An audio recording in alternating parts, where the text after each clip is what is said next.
Okay. வணக்கம். தமிழ்நாட்டு மக்களுக்கும் தாய் தமிழ் உறவுகளுக்கும் வணக்கம். எலெக்ஷன் ரிசல்ட், எலெக்ஷனுடைய ஹைப்பு எல்லாமே பார்த்து முடிச்சிட்டோம். மிஸ்டர் விஜய் அவர்களும் சிஎம் ஆயிட்டாங்க. மற்ற எல்லாரும் அவங்கவுங்க அமைச்சர் பொறுப்புகளுக்கும் வந்துட்டாங்க. ஸோ நான் போன வீடியோவில் ஒன்று சொல்லியிருந்தேன், சோஷியல் பேரா ட்ரெண்ட் அனாலிசிஸ். அதை பற்றி எல்லாரும் பேச ஆரம்பிச்சிருக்கிறாங்க. இதில் நாம் தமிழர் கட்சிக்கும் சில அடி வாங்கியிருக்கு. So that means core voters போகலை.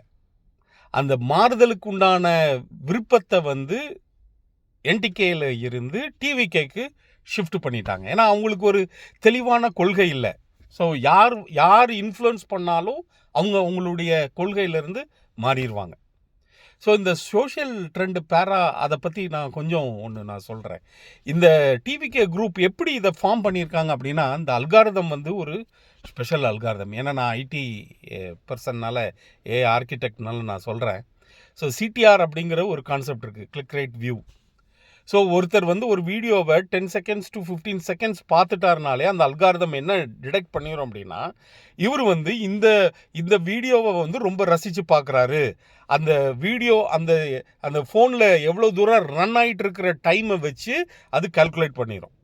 ஸோ இதை அவங்க எப்படி கண்டுபிடிக்கிறாங்க? அந்த டிவிகே குரூப், அந்த ரவுட் மாஃபியா அப்படிங்கிற ஒரு குரூப் எப்படி கண்டுபிடிக்கிறாங்க அப்படின்னா, நமக்கு ஃபேன் பேஸ் இருக்குது. ஸோ ஃபேன் பேஸுக்கு ஒரு 2-3 வீடியோவை நம்ம அனுப்பி பார்ப்போம். அனலிசிஸ், நம்ம அனலிட்டிக்ஸ் எப்படி எடுத்துடலாம். ஏன்னா ஒவ்வொரு வீடியோவும் எவ்வளோ தூரத்துக்கு போகுது அப்படிங்கிற ஒரு டேட்டா அனாலிசிஸை எடுத்துடலாம். எடுத்துட்ட உடனே இதே மாதிரி வீடியோவை கண்டினியூவஸாக ஃப்ளோ பண்ணுங்க அப்படிங்கிறது ஒரு மேலிடத்துலேருந்து உத்தரவு வந்திருக்கு.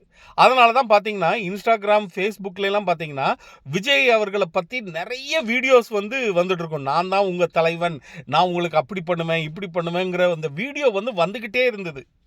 நான் அப்போவுமே டவுட் ஆனேன். ஏன்னா என்னடா இப்படி ஒரு ஃப்ளோ வந்துக்கிட்டு இருக்க, நம்ம வேறு இடத்துல இல்லையே அப்படின்னு. இதில் நம்ம என்டிகேனுடைய ஐடிவிக்கு இந்த மாடலை கண்டுபிடிக்கிறதுக்கு மிஸ் பண்ணிட்டாங்க. அதனால தான் பார்த்தீங்கன்னா நெகட்டிவ் ஆஸ்பெக்ட்ஸை ஃபுல்லாக பரப்ப ஆரம்பிச்சிட்டாங்க. அந்த தெர் ஆர் 16 ஐட்டம்ஸ் இருக்குன்னு சொன்னாங்க இல்லையா, அந்த 16 ஐட்டம்ஸை பரப்பிக்கிட்டே இருந்தாங்க. நான் ஃபேஸ்புக்கில் நிறைய எனக்கு ஃபேஸ்புக் அக்கௌண்ட்டு கிடையாது. நான் டம்மி அக்கௌண்ட்டை வச்சு நான் பார்க்கும்போது என்ன வருது அப்படின்னா, மார்ஃபிங் இமேஜஸ். அவர் பால் கறக்கிற மாதிரியும், நான் இப்போ ஒன்று சொல்வேன் மாற்றி ஒன்று சொல்லுவேன் அப்படிங்கிற மாதிரியும், அந்த 16 அம்சம் கொண்ட அந்த ஒரு பாயிண்டர்ஸுக்கு ஏகப்பட்ட ரீல்ஸு வீடியோஸை அனுப்பிக்கிட்டே இருக்காங்க. அதே மாதிரி எந்த ஒரு என்டிகேனுடைய குரூப் மீட்டிங்னாலும் சரி, அந்த ப்ரீமியரில் கமெண்ட் செக்ஷனுக்குன்னு சொல்லிட்டு ஒரு 10 பேர் இருப்பான். அதில் ஃபார் எக்ஸாம்பிள் மணி சரவணன் அப்படின்னு ஒருத்தன், குல்பி குமார் அப்படின்னு ஒருத்தர், அதே மாதிரி நிறைய ஒரு 4-5 பேர் ஒரே பாயிண்ட்டை தான் திருப்பி திருப்பி போடுவாங்க. பார்த்தீங்கன்னா உங்கள் அண்ணன் விஜயலட்சுமியை பண்ணிட்டாரு, உங்கள் அண்ணன் விஜயலட்சுமியை பண்ணிட்டாரு, மாடு மேய்க்க சொல்கிறாரு. ஒரே line, that is called prompt இன்ஜினியரிங்கில் வச்சுட்டு ஒரே ப்ராம்ப்டை மாற்றி மாற்றி மாற்றி எல்லா லைவ் ஷோலையும் கமெண்ட் செக்ஷனில் இதை போடுறது. ஸோ அப்போ ஆப்வியஸ்லி ஹியூமன் சைக்காலஜி மைண்டு என்ன ரிஜிஸ்டர் ஆகும் அப்படின்னா, அப்போது இவர் சொல்கிறது உண்மைதான் போலுக்கு, நம்ம சீமான் அண்ணன் இன்னைக்கு ஒன்று பேசுகிறாரு, நாளைக்கு ஒன்று பேசுகிறாரு, மாற்றி மாற்றி தானே பேசுகிறாரு அப்படிங்கிற ஒரு மைண்ட் செட்டை நமக்கு விதைச்சிட்டாங்க. அதனால தான் போன தடவை இந்த பிஎம் எலெக்ஷனில் 35 lakhs vote percentage, that means 8.2 vote percentage இருக்கிற அந்த 4% யார் இன்ஃப்ளூயன்ஸ் பண்ணாலும் மாறி அப்படியே ஷிஃப்ட் ஆகிட்டாங்க.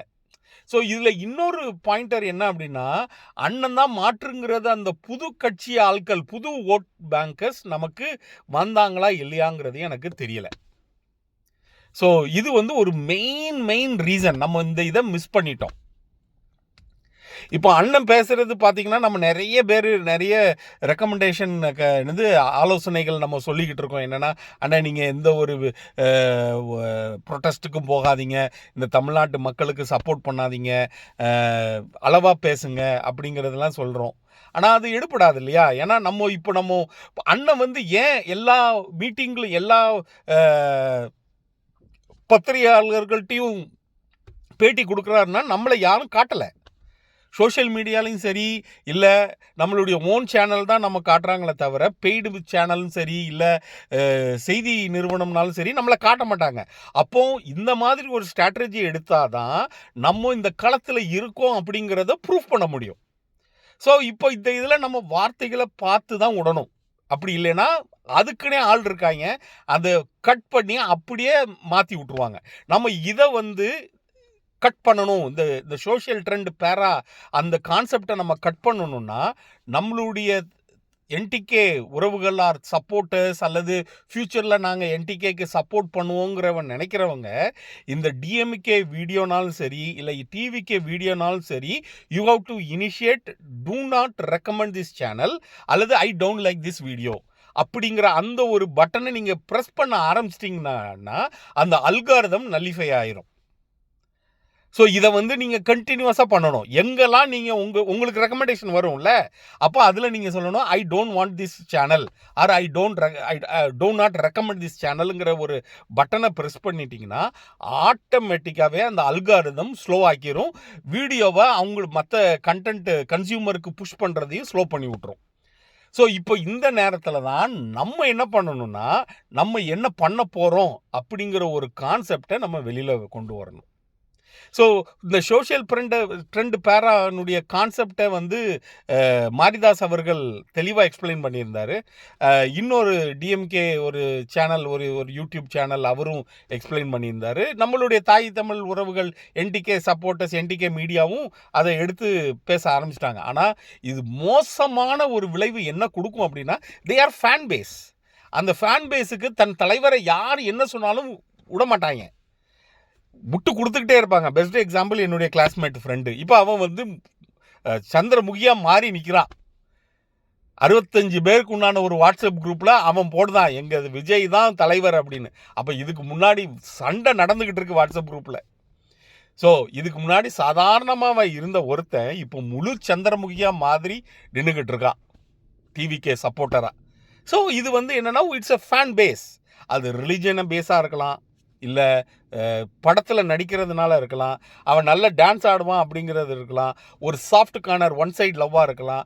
இதெல்லாம் சேர்ந்து தான் அந்த 108 சீட்டு வந்ததுக்குண்டான ரீசன். ஸோ இது என்ன மாதிரி ஒரு இதை கொடுக்கும் அப்படின்னா, நாளைக்கு இந்த ஒரு இடத்துல ஒரு பிரச்சனை நடந்துருச்சு அப்படின்னா இவனும் எல்லாவனும் சேர்ந்து முட்டு கொடுப்பான். எப்படின்னா, நீங்கள் போன ஆட்சியில் எப்படி நடந்தது அதை பார்த்தீங்களா, அதை அப்போ கேட்டிங்களா, அதுக்கு முன்னாடி உள்ள ஆட்சியில் அப்படி நடந்தது அப்படி பார்த்தீங்களா அப்படிங்கிறத சொல்லி இதை நல்லிஃபை பண்ணிடுவாங்க. அப்பவும் இந்த மக்கள் என்ன சொல்லுவாங்க அப்படின்னா, ஆமாம் சார் அது போன ஆட்சியில் நடந்ததில்ல. மக்கள் உடனே அந்த இதுக்கு மாறிடுவாங்க, இன்ஃப்ளூயன்ஸ் ஆகிடுவாங்க. ஸோ இன்ஃப்ளூயன்ஸ் ஆனாலே ஒரு பெரிய ப்ராப்ளம். அதனால தான் நம்ம என்டிகேக்கு இந்த தடவை 4% அந்த கோர் ஓட்டர்ஸை தவிர மற்ற யாருமே நம்மளுடைய இதில் இன்ஃப்ளூயன்ஸ் ஆகலை. இதுக்கு மேலே நம்ம என்ன சொல்கிறது? யார்கிட்ட வேணாலும் கேட்டு பாருங்கள், உங்கள் அண்ணன் மாற்றி மாற்றி பேசுகிறாரு, எதுலையா மாற்றி பேசுகிறாருன்னு கேளுங்க, பதிலே இருக்காது. மரத்துக்கு மாடா நட, ஆக்சிஜன் இல்லைன்னா உன்னையால் சுவாசிக்க கூட முடியாது. நீ கோவிட்ல முதல்ல என்ன பண்ணாங்க, ஆக்சிஜன் சப்ளை தான் கொடுத்தாங்க. ஆக்சிஜன் இல்லைன்னா ஒன்றுமே பண்ண முடியாது.